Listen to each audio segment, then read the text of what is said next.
Hello and thanks for joining Aso Briefing today. I am Princess Sobra Usman. Our top stories. Federal government reaffirms commitment to teachers' welfare recognition. Federal government declares Wednesday 1st October public holiday to mark Nigeria's 65th independence anniversary. And the federal government has assured Nigerians of steady supply of refined petroleum products. You are watching Aso Briefing. You can watch us live on DSTV channel 392, StarTimes TV channel 127, Free TV channel 507, UHF band on channel 38. We now go ahead with details of all our stories. The federal government has restated its commitment to improving the welfare, recognition and professional support of teachers across Nigeria and the country, as the country joined the global community to commemorate the 2025 World Teachers' Day. Minister of Education Dr. Maruf Tunji Alausa, alongside the Minister of State for Education Professor Suwaiba Said Ahmad, made this known during a symposium held ahead of the official celebration slated for Sunday 5th October. Dr. Alausa praised Nigerian teachers as the custodian of knowledge, the builders of character and the architects of national future. He emphasized that teachers remain the foundation of every profession, hence the government is working assiduously to come up with better packages for them. The global theme for the 2025 edition is Recasting Teacher as a Collaborative Profession. The federal government has declared Wednesday 1st October 2025 as public holiday to commemorate Nigeria's 65th independence anniversary. The Minister of Interior, Olubunmi Tunji Ojo, made the declaration on behalf of the federal government, congratulated all Nigerians both at home and in diaspora on this historic occasion. Dr. Tunji enjoins citizens to continue to uphold the patriotic spirit, unity and resilience that have sustained the nation since independence in 1916. He urged Nigerians to further keep faith in Renew Hope agenda of President Tinubu, which is anchored on national rebirth, economic transformation, and collective prosperity. He wished Nigerians a happy and memorable 2025 independence celebration. And critical stakeholders in the health sector of the Federal Capital Territory have gathered in Abuja for the joint annual review performance dialogue. The meeting is part of efforts to improve healthcare delivery and align with the national health sector renewal agenda. Our correspondent Usman Katun will bring us details of that in our subsequent bulletin. The federal government says its presidential fertilizer initiative is lowering costs for farmers and reviving local production plants. The scheme, introduced to reduce dependence on imports, has brought dozens of dormant blending plants back into operation, creating jobs and keeping supply steady. By using raw materials sourced locally and working with state governments, the price of a 50 kg bag of fertilizer has dropped, easing the burden on smallholder farmers. Managing Director of Murphy, Dr. Armstrong Ume Takang, said the focus goes beyond just volumes. According to him, the initiative is proof that public and private sectors can work together to solve complex national problems. Agriculture contributes at least 25% of our GDP. That tells you, and you're in the heart of it. The richness of the soil determines yield. And the yield determines so many other things. That if our soil is destroyed and the potency of the fertilizer that we supply is questionable, then we are creating so much more havoc and destruction for the livelihoods of those millions of Nigerians who are farmers. President of the Fertilizer Producers and Suppliers Association of Nigeria, Alhaji Sadiq Kasim, confirmed that the number of operational blending plants has risen to more than 90, with a total blending capacity of 13 million metric tons. Capacity we have improved from the commencement of the PFI in 2016 to date. There are more blending plants available. We have today the capacity to blend up to 13 million metric. Experts say the program is already improving food security as inflation bites harder. They add that the revival of fertilizer production could reduce import bills and push Nigeria closer to self-sufficiency. With more blending plants expected to reopen in the coming months, government officials insist the initiative will sustain food production and drive President Bola Tinubu's economic diversification agenda. The federal government has launched a new communication strategy 2025-2027 for the education sector, designed to strengthen transparency, accountability, and public trust in ongoing reforms under the Renew Hope agenda. This came as the government revealed about 577,000 girls are receiving scholarship and nearly 100,000 empowered with life skills under the Adolescent Girls Initiative for Learning and Empowerment Project, Agile. Minister of Education Dr. Tunji Alausa at the official launch in Abuja described communication as a central pillar of reform and national development, stressing that education is not only about classrooms and textbooks, but about shaping the destiny of our children and the prosperity of our nation. He commended President Tinubu for prioritizing education, noting that the administration has approved the highest budgetary allocation to the sector in Nigeria's history, leading to upgrades in infrastructure, teacher training, and the launch of the Nigerian Education Sector Renewal Initiative, the NESRI.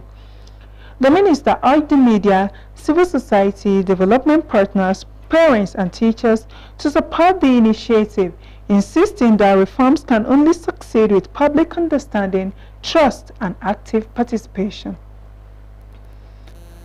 The Independent National Electoral Commission (INEC) has responded to a report published by a national newspaper in which an official of the commission was misquoted on the proposed delineation of wards in Warri North, Warri South, and Warri Southwest Federal Constituency, as ordered by the Supreme Court in its judgment delivered on 2nd December 2022. A statement signed by the National Commissioner of Information and Chairman Voter Education Sam Olumekun said the Commission reaffirms that contrary to the report, the proposed delineation has not been suspended and no final decision has been taken on the matter. Meanwhile, he said the ongoing nationwide continuous voter registration is being undertaken in all the local government areas under the said constituency. He said the Commission has appealed to all parties connected to the matter to continue to maintain peace in the area. And Mohammed Haruna Pai, the People's Democratic Party candidate for the Kwali Area Council chairmanship, has commended Independent National Electoral Commission for the continuous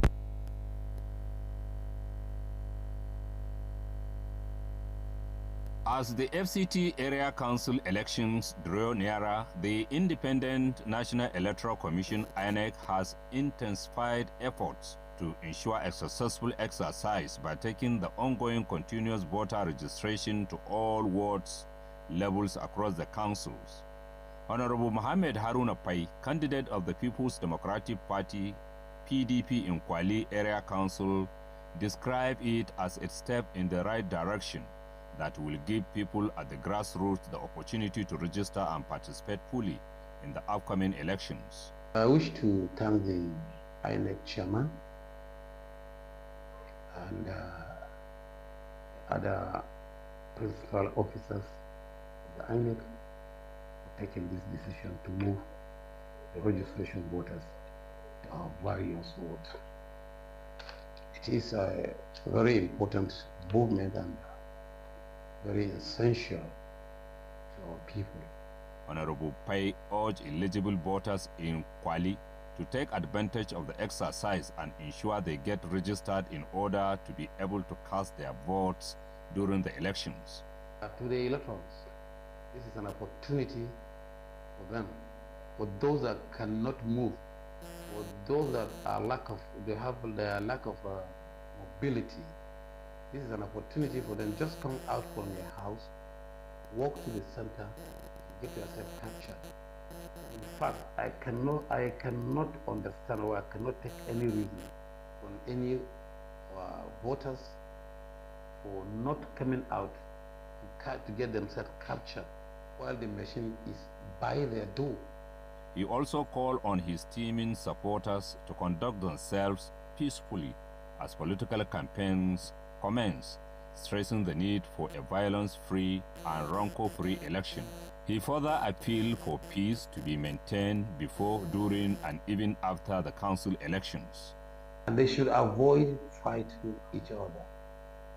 No hate speeches, no hate languages, no bringing issue that will bring fighting within the electorate.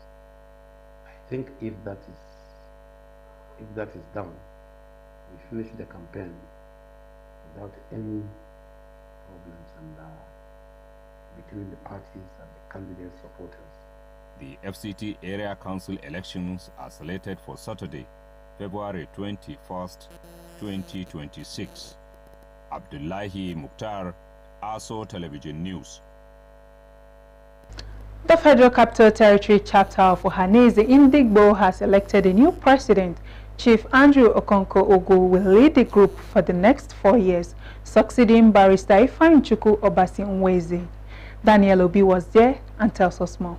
At the handover ceremony in Abuja, outgoing President Barrister Obasi-Nweze revealed his stewardship and called for unity among members as he bowed out of office. When you gave me the mantle of leadership service on 29th day of September 2021 and to run for 4 years, 29th of September 2020, I took it with joy, which soon faded away when I discovered that the then organization, the same organization now booming, was a scam and a sham, which was used by different people to seem to be representing our people indeed, whereas it only served private purposes.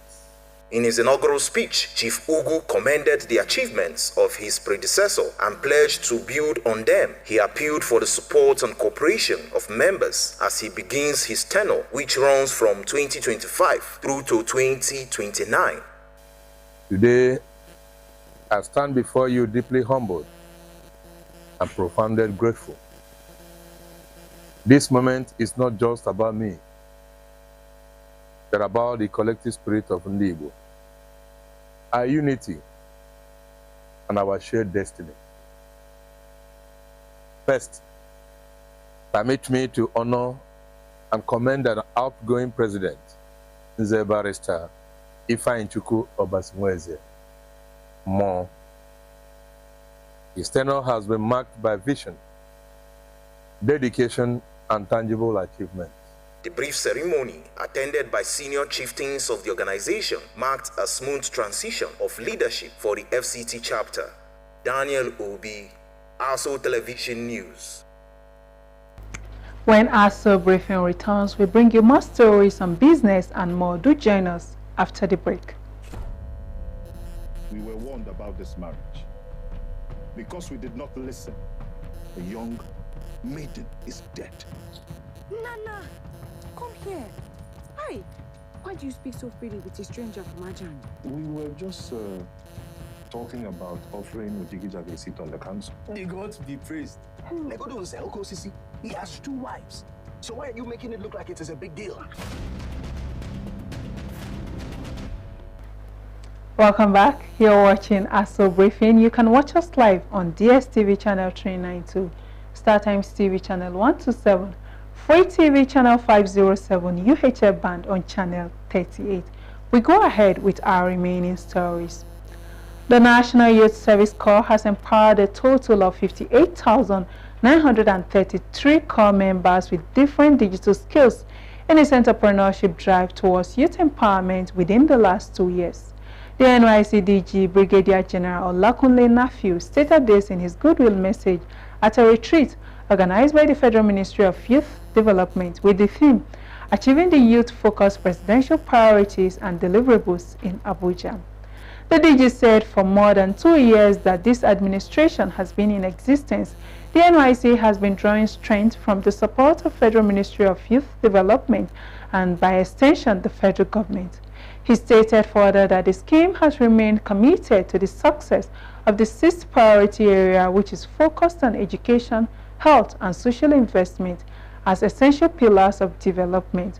While congratulating the minister for his accomplishments since assuming office, General Nafiu added that Olawande's passion has been a source of inspiration for the Nigerian youth. In his address, Minister of Youth Development, Mr. Ayodele Olawande, called on the youths to make effective use of the Youth Help Desk domiciled at the ministry. He said President Tinubu had earlier charged the ministry to become a true place of hope and empowerment for the Nigerian youths. He added that the Youth Ministry has trained a total of 15,509 youths on digital skills instead of the targeted figure of 10,000. The chairman of Abaji Area Council, Alhaji Abubakar Umar Abdullahi, attended the 3-day fidal prayer held at the Owner's Palace in Abaji to honor the late wife of His Royal Majesty Alhaji Dr. Adamu Baba Yunusa, owner of Abaji and chairman of the FCT Traditional Council of Chiefs.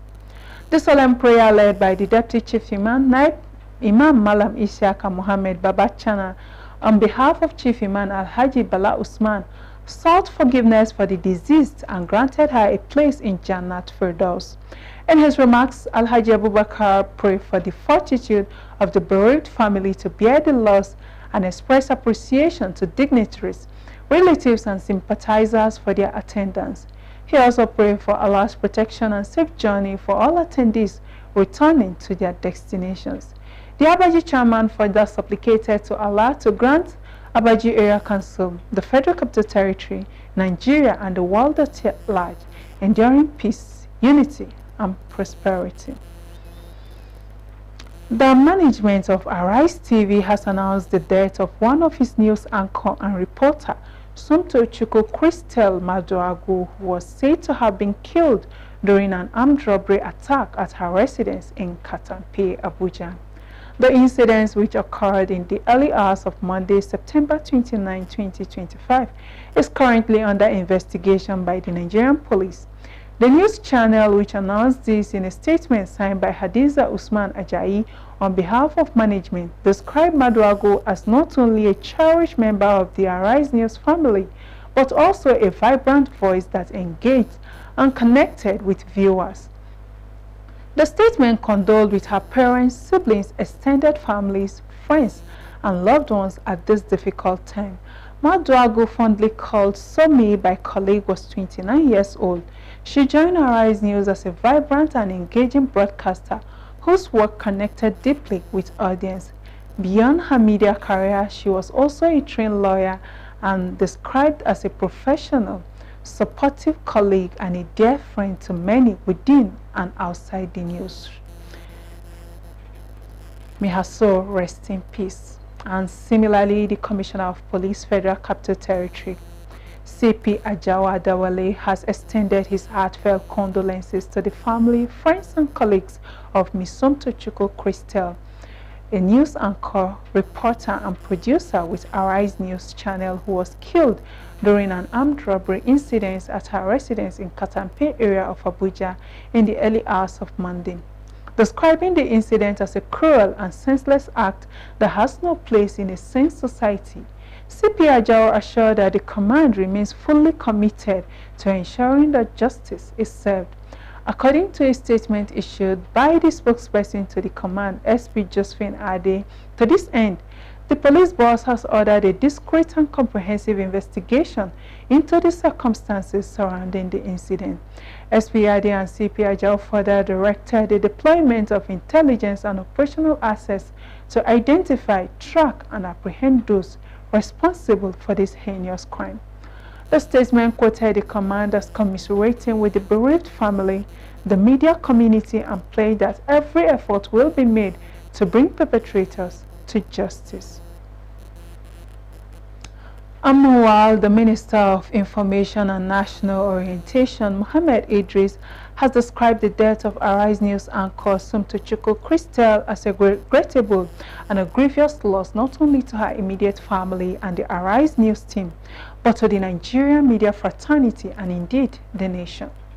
In a letter of condolences, he signed an address to the chairman, Arise News Channel, Chief Nduka Obaibena Idris. Idris conveyed the deepest condolences to the entire Arise News family on the shocking and untimely death of its esteemed uncle, Ms. Somto Chukwu, who by every account was a vibrant and dedicated news anchor, consummate lawyer, and a model of professionalism whose work resonated with audiences across Nigeria and beyond. The minister said he was saddened by the heinous incident that cut down a promising young journalist in her prime, adding that Ms. Somtochukwu's tragic death is a grievous loss not only to the Arise News family, but to the Nigerian media fraternity and indeed the nation at large. He gave assurances for a swift investigation to unravel the circumstances leading to the death of the late news anchor. The Nigerian Civil Aviation Authority (NCAA) says Royal Air Maroc has also paid the NCAA sanction fee imposed on the airline for consumer protection-related infractions earlier this year. Recall that earlier this month, Kenya Airways paid a similar sanction fee as penalty for consumer protection-related infractions. Director of Public Affairs and Consumer Protection (NCAA) Michael Achimugu said of the foreign airline sanction, RAM was hit with the heaviest sanction fees due to the incessant short-landed baggage issues and their lack of responsiveness to complaints. He said while there's a remarkable improvement in their responses to passenger complaints, one notices that baggage issues continue to persist. Achimugu noted that a virtual meeting was held with the airline to try and understand their challenges, adding that despite this, the NCAA is thinking of heavier sanctions against RAM if this anomaly does not improve immediately. The NCAA advised the airline to seek other ways to resolve baggage issues if their present ways are not helping their passengers, saying the goal is to sanitize the industry and give passengers a seamless travel experience. Achimugu assured the NCAA will continue to protect the rights of passengers and airlines. And as part of activities commemorating Nigeria's 65th independence anniversary, President Tinubu will on Wednesday, October 1st, 2025, officially inaugurate the newly renovated National Arts Theatre Igomu, Lagos. A press statement by the Central Bank of Nigeria showed that the historic project, executed by CBN and Bankers Committee as part of their commitment to giving back to the nation, marks a bold investment in Nigeria's cultural heritage and creative future. President Tinubu, who in July 2024 renamed the edifice as Wole Soyinka Center for Culture and Creative Arts in honor of the Nobel laureate, will lead a distinguished gathering of state governors, members of the National Assembly, diplomatic corps, captains of industries, academics, cultural ambassadors, and youth leaders. The statement affirmed that the CBN, the Bankers Committee, and the Federal Ministry of Arts, Culture, and Creative Economy jointly underscored the theater's reopening as both a celebration of Nigeria's rich cultural legacy and a launchpad for its creative industries.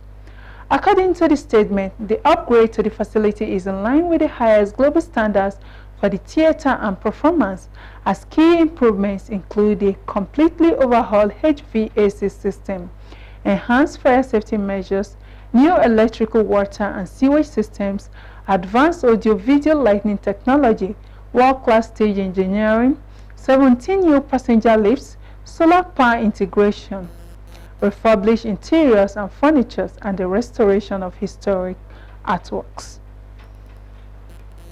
The Steering Committee of the Domestic Crude Oil and Refined Product Sales in Local Currency Initiative has reviewed the development in the downstream oil sector while assuring of steady supply. A press release signed by the Director of Information and Public Relations, Ministry of Finance, Mohammed Manga, indicates that the meeting, which was chaired by the Finance and Coordinating Minister of Economy, Wale Edun, noted two recent issues, which are the purported suspension of Naira for crude oil arrangement by the Dangote refinery, which has since been amicably resolved, and the concerns raised by the Petroleum and Natural Gas Senior Staff Association of Nigeria, PENGASIN, regarding the Dangote refinery. The committee reassured that the crude oil for the Naira initiative will continue, and that all outstanding issues, particularly the dispute between PENGASIN and Dangote refinery, are being addressed with urgency and in good faith. The minister further pointed that the federal government remains fully committed to ensuring energy security, protecting consumers, and maintaining stability in the domestic petroleum product markets. The meeting had in attendance the Minister of Budget and Economic Planning, Senator Atiku Bagodu, Chairman, Federal Inland Revenue, Mr. Zach Adedeji, also Chairman to the Technical Committee, and representatives of Nigerian midstream and downstream petroleum regulatory authorities. Others are the Nigerian National Petroleum Company Limited, Central Bank of Nigeria, Afrexim Bank, and the Dangote Refinery, emphasizing that there will be no disruption in the supply of refined petroleum products across the country. And on that note, we've come to the end of Aso Briefing for today. Many thanks for watching. I am Princess Sobra Usman. Good afternoon.